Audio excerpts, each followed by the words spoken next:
Okay guys, hey, as we get into our nutrition week, which is the week that we're going to focus on exploring some different ways of eating and different diet plans that are out there, I wanted to give you guys some of our sort of philosophy here at CrossFit Memorial Hill surrounding diet and food.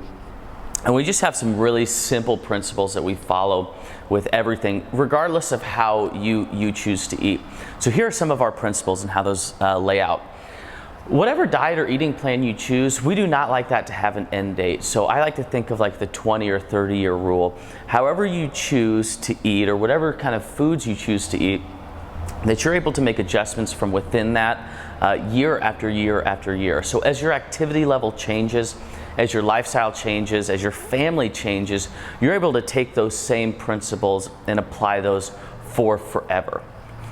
Second thing, food is not a challenge. So we tend to gravitate away from any sort of food or dietary challenges in the gym because 99% of the times that when you begin that challenge, you are not doing that challenge after the fact.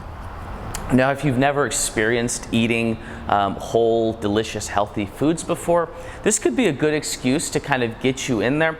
But again, I would say that if you have an uncomfortable relationship with food, that a challenge is not the way to go. The way you eat is not really a Tough Mudder race. It should be something that changes and evolves with you and your life.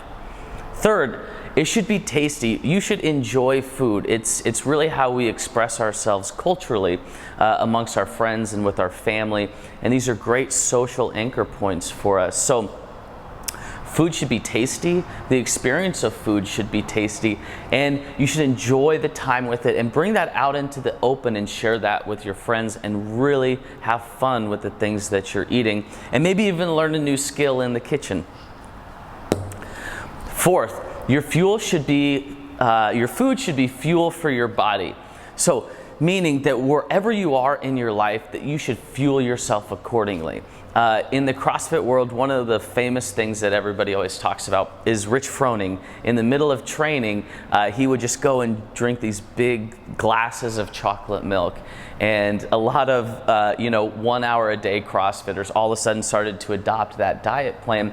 That's not really where you are in your life. You know, if you come into this gym and exercise for an hour a day, that's awesome. But then understand that if you go and you sit at work for the rest of the day, that probably puts you in a different category from some people that are doing CrossFit or weightlifting or Ironman training for 6 hours a day.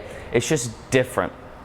Also, understand that when you're younger, you have a lot more buffer zone. As you get older, you need to pay a lot more attention to the things that you're doing. So don't assume just because an athlete is able to be a great athlete and really eat poorly, that may be more of a function of their life stage than actually how they're fueling themselves. So understand where you are, set some goals around that, and fuel yourself accordingly.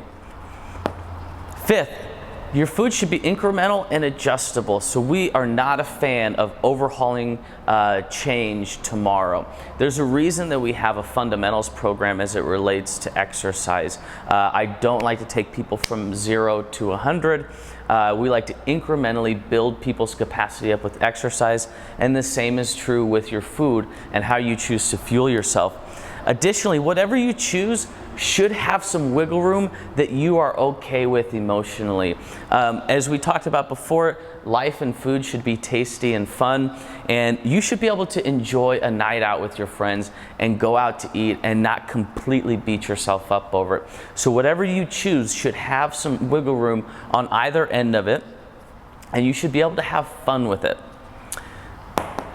Sixth, and this is probably the most important thing that will drive all of the information that we're going to present to you over the next few days as it relates to nutrition, are the choices that you're making regarding the diet plan or the eating plan that you choose, is that improving your relationship with food?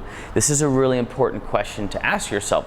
So if you choose one eating plan And if any deviation from that eating plan causes you to beat yourself up, that's not improving your relationship with food. Food is something that we need to live and survive on.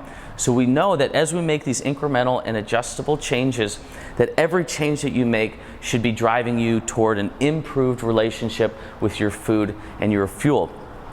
Additionally, we are not going to subscribe to anything related to starvation or extreme types of eating. So again, all of these things are going to drive what we do. This is sort of our official stance on dieting.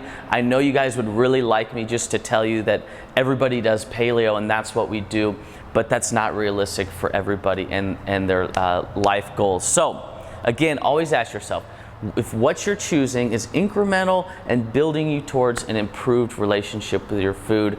We're always here. If you guys have any questions, just reach out. Thanks.